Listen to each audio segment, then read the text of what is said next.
हनुमानगढ़ में ethanol factory पर तोड़फोड़ और प्रदर्शन को समझने के लिए हमें 40 से 50 साल पहले के समय में जाना होगा।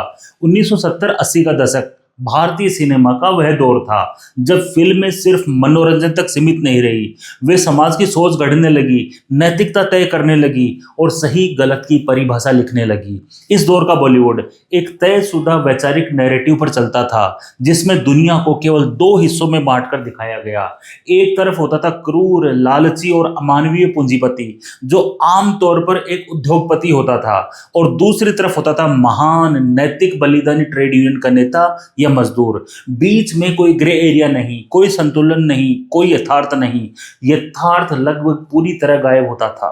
1970-80 के दशक की अधिकांश सामाजिक राजनीतिक फिल्में एक ही फॉर्मूले पर बनी। केवल कहानी, किरदार और पृष्ठभूमि बदलती थी, लेकिन संदेश वही रहता था। ट्रेड यूनियन का नेता फिल्मी हीरो होगा, वह मजदूरों का मसीहा होता था, ईमानदार, साहसी और बलिदानी। वह अन्याय के खिलाफ खड़ा होता है, व्यवस्था से लड़ता है और अक्सर फिल्म का नैतिक केंद्र बन जाता है। फैक्ट्री मालिक फिल्म का मुख्य खलनायक या गुंडा होगा। उद्योगपति को हमेशा विदेशी सूट पहने, शराब पीते, निर्दयी और लालची दिखाया गया। उसके लिए मजदूर सिर्फ मशीन के पुर्जे होते हैं और मुनाफे के लिए किसी की जिंदगी कुचल देना सामान्य बात। हड़ताल को न्याय की लड़ाई के रूप में दिखाया जाता था। उत्पादन ठप होना, फैक्ट्री बंद होना, मशीनों का जंग खाना, इसे कभी समस्या समझा ही नहीं गया। हड़ताल को क्रांति, संघर्ष और नैतिक विजय के रूप में पेश किया जाता था। पूंजीपति या सेठ समाज में हमेशा शोषण करता ही दिखाई देता था। किसी भी फिल्म में ऐसा उद्योगपति नहीं दिखा जो जोखिम उठाता हो, रोजगार देता हो या शहर की अर्थव्यवस्था को चलाता हो। पूरी पूंजी व्यवस्था को ही अमानवीय बताकर प्रस्तुत किया जाता था। 1975 में आई फिल्म दीवार में अमिताभ बच्चन का किरदार उस व्यवस्था से विद्रोह करता है जिसने उसके डॉक वर्कर पिता को अपमानित किया। यहाँ सिस्टम और अप्रत्यक्ष रूप से पूंजीवादी ढांचा खलनायक की भूमिका में खड़ा दिखता है।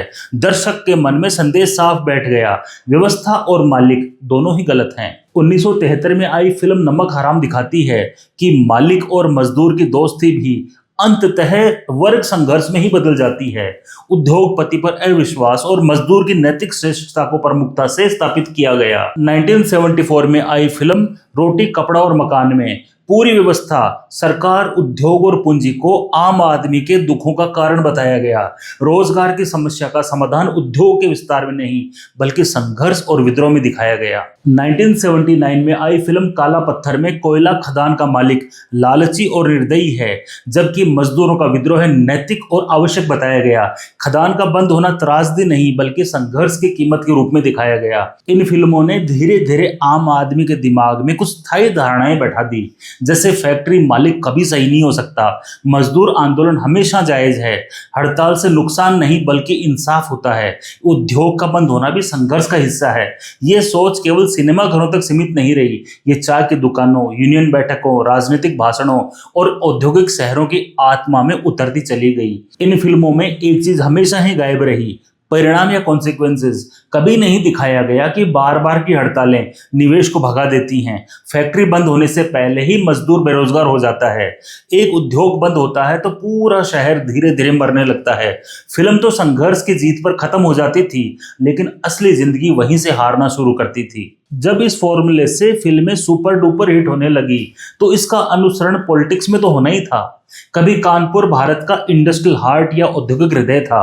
पूरे विश्व का 15% कॉटन कपड़ा कानपुर में ही बनता था। मुख्य कपड़ा मिलें लाल इमली, एल्गिन मिल, स्वदेशी कॉटन मिल, जेके मिल्स इत्यादि थी। ये सिर्फ उद्योग नहीं थे, ये शहर की जीवन धारा थी और इसी कारण कानपुर को एशिया का मैनचेस्टर कहा जाता था। फैक्ट्री का सायरन बजते ही पूरा शहर जीवन से भर उठता। मजदूर फैक्ट्रियों में जाते, बच्चे स्कूल और पूरी अर्थव्यवस्था एक ताल में चलती थी। लेकिन फिर वह राजनीतिक विचारधारा आई जिसने पूरे शहर की रीढ़ ही तोड़ दी। कम्युनिस्ट यूनियनों की एंट्री और कानपुर की गिरावट की शुरुआत। कम्युनिस्ट ट्रेड यूनियनों ने कानपुर को क्रांति का मैदान बना दिया, उसी भाषा में जिससे उन्होंने पहले बंगाल और डालमिया नगर को तबाह किया था।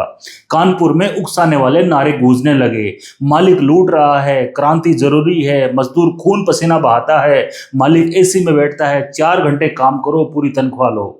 ये नारे सुनने में जितने अट्रैक्टिव लगे, जमीन पर उतने ही विनाशकारी साबित हुए।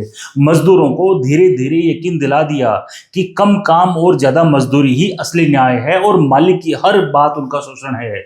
इसी दौर में कम्युनिस्ट यूनियन को कानपुर में एक मुखर नेता मिली, सुभाषिनी अली। उनके नेतृत्व में हड़तालें आम हो गई, उत्पादन ठप कर देना एक स्ट्रेटेजी बन गई, मशीनें चलने से ज्यादा समय बंद रहने लगी, फैक्ट्रियों में अनुशासन नाम की चीज खत्म हो गई। कानपुर की इकोनॉमी रुक गई, लेकिन यूनियन का प्रभाव बढ़ता गया। आखिरकार वे सांसद बन गई, पर मजदूर वे सड़क पर आ गए। कानपुर की मौत की वजह ट्रेड यूनियन हड़तालें तो थी, पर साथ में ही मिलों में पुरानी मशीनों का नहीं बदला जाना भी था। मशीन्स का अपग्रेडेशन नहीं हो पाने का मुख्य कारण भी इन्हीं यूनियंस का विरोध था। यूनियंस को डर था कि नई मशीनें आ गई तो वे ज्यादा कैपेबल होंगी और मजदूर कम चाहिए होंगे, और मजदूर घट गए तो यूनियनों की पकड़ ढीली पड़ जाएगी। मशीन अपग्रेड को ही मजदूर विरोधी बताया जाने लगा। मालिकों ने हाथ खड़े कर दिए। कोई भी उद्योगपति अपना पैसा वहां नहीं लगाता जहां मशीनें चलते चलते बंद हो जाएं, हर 2 हफ्ते में हड़ताल हो जाए और निर्णय राजनीतिक दबाव से हों।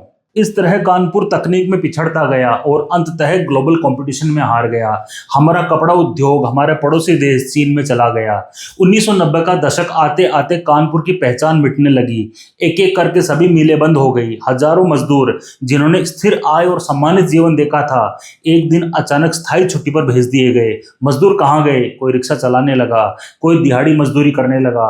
बच्चों ने स्कूल छोड़कर कचरा बीनना चालू कर दिया।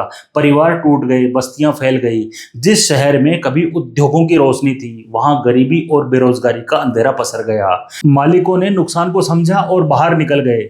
गुजरात, सूरत, अहमदाबाद, जहां मशीनें आधुनिक थी, कम यूनियन पॉलिटिक्स थी, कम रेड टेप या लाल फीताशाही थी और अधिक लाभ थे, मालिक समृद्ध हो गए, लेकिन कानपुर वहीं का वहीं रह गया, एक खोया हुआ इंडस्ट्रियल शहर। कानपुर की कहानी भारत के कई शहरों का भविष्य बताती है। पश्चिम बंगाल, पूरे राज्य की औद्योगिक रीढ़ टूट गई। डालमिया नगर, देश का सबसे बड़ा औद्योगिक कॉम्प्लेक्स, तबाह हो गया। हावड़ा, एक समय का इंजीनियरिंग हब, आज स्ट्रगल करता हुआ शहर। सिंगूर, नंदीग्राम, औद्योगिकरण को राजनीतिक हथियार बनाकर रोका गया। जहां जहां कम्युनिस्ट यूनियनें चली, वहां वहां उद्योग गिरते गए। मालिक मजदूर तो बराबर नहीं हुए, पर मजदूर जरूर बराबर बराबर गरीब हो गए। हनुमानगढ़ इथेनॉल फैक्ट्री में मुद्दा कम मजदूरी नहीं रहा तो नए ढूंढ लिए गए, जैसे प्रदूषण, पर असली कारण किसी की राजनीतिक महत्वाकांक्षा ही मिलेगी।